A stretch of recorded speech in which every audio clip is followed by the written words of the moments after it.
Right now, without even trying, you can probably see your worst day. The exact light in the room. Something someone said. The feeling in your stomach the moment it happened. Now, quick, what did you do last Tuesday? Nothing. Blank. Gone. Same brain. Same you. One day is burned in forever, in perfect detail, and an entire ordinary week just evaporated. So why does your mind keep the pain in flawless detail and quietly delete everything calm? Your memory isn't a recording, it's a decision, and you're about to meet the thing that's making it. Here's the short version, then we'll get to the genuinely strange part. Your brain does not record your life evenly. A tiny almond-shaped piece of it called the amygdala flags your emotional moments and floods your memory with stress chemicals that work like a highlighter. Those moments get burned in. Ordinary days get written in disappearing ink. That's the answer. Now here's why it's stranger than it sounds. Start with something that sounds bleak, but isn't. You are designed to forget. You live through tens of thousands of little moments every day. If your brain saved all of them in full detail, you'd drown in noise. You couldn't think. So forgetting isn't a flaw. It's the filter that lets you function at all. The real question is how it chooses what survives that filter. And that's the amygdala's job. The amygdala is your brain's alarm. Its entire purpose is scanning for what matters. And for most of human history, what matters meant what might hurt you. So when something frightens you, or shocks you, or moves you, the amygdala lights up and does something clever. It turns to the hippocampus, the part that actually files your memories, and essentially says, whatever you're recording right now, record it well. And it backs that order with chemistry. Adrenaline, cortisol, the exact same stress hormones that make your heart pound, also physically strengthen the connections forming that memory. Neuroscientists literally describe it as a biological highlighter. So the moment that scared you gets carved in.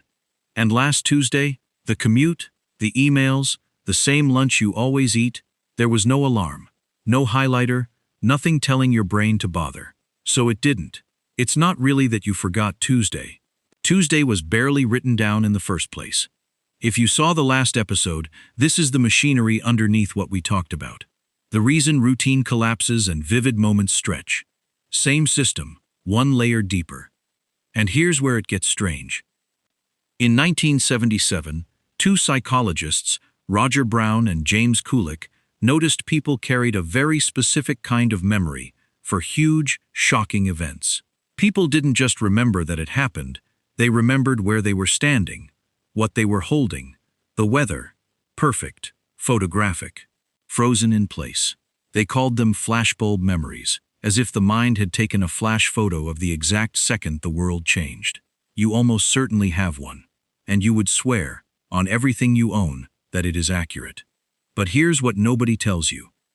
When researchers actually put this to the test, when they wrote down people's flashbulb memories the day after a shocking event, then came back months and years later and asked again, the memories had changed, details had shifted, facts had quietly rearranged.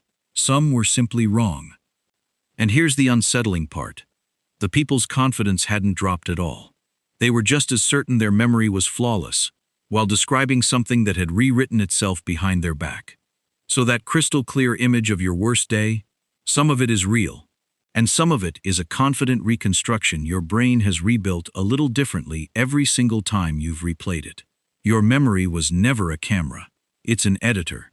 And the one thing you have to understand about this editor is that it was never trying to be accurate.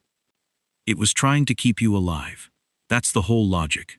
A brain that vividly remembers the thing that hurt it is a brain that avoids that thing next time. Pain got the highlighter because, for 100,000 years, pain was information you could not afford to lose. The ancestors who shrugged off danger and forgot it didn't stay ancestors for long. So you didn't inherit a memory built for truth. You inherited one built for survival. And it's still running that exact program in a world that, mostly, isn't trying to kill you anymore. And honestly, this is the part that gets me. The reason you can't hold on to the calm, happy, ordinary days as sharply as the bad ones isn't that they meant less. It's that they were safe. Nothing flagged them.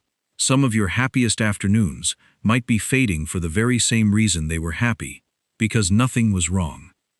But buried in all that is something you can actually use.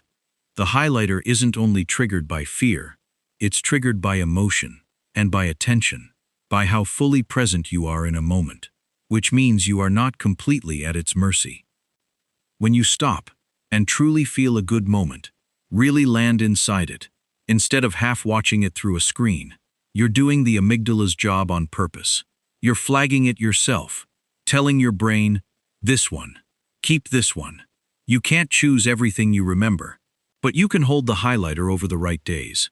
Most people spend the whole thing on their worst moments by accident. You don't have to.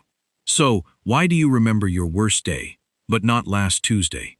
Because your brain is still guarding a version of you that faced real danger, and it keeps whatever it thinks might save you.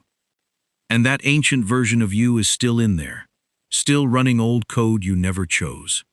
In fact, right now, there are tiny muscles wrapped around your ears that are still trying to swivel them toward sounds, to point them at danger, like a cat, like a deer hearing a branch snap.